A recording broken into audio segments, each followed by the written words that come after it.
This morning, the devastation after the storm. More than 2,000 confirmed dead, with as many as 10,000 missing. The stormwaters breaching 2 dams, unleashing catastrophic flooding. The waters surging through the Libyan city of Derna. Satellite images show what it was like days earlier. Now, a quarter of Derna has been simply wiped off the map.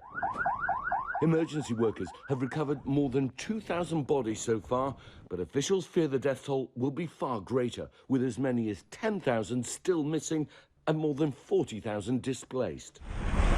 Starting Sunday night, Mediterranean storm Daniel hit the coastal city with more than 15 inches of rain in 24 hours. Residents reported hearing sounds like explosions as the dams gave way under the weight of the storm water. There used to be a dam, this man says. Now it's just soil. Red Crescent emergency teams moved through the deluged roads, helping others and trying to open blocked storm drains.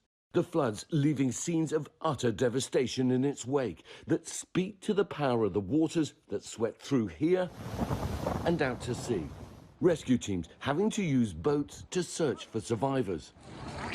The destruction is everywhere.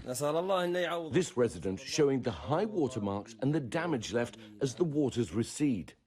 Limited international aid is now starting to arrive in the disaster zone. The United States, among other nations, sending much needed aid, but the response is hindered by a country divided by 2 competing governments, ongoing conflict and a crumbling infrastructure. Watch breaking news on YouTube. Subscribe to ABC7 Chicago Eyewitness News.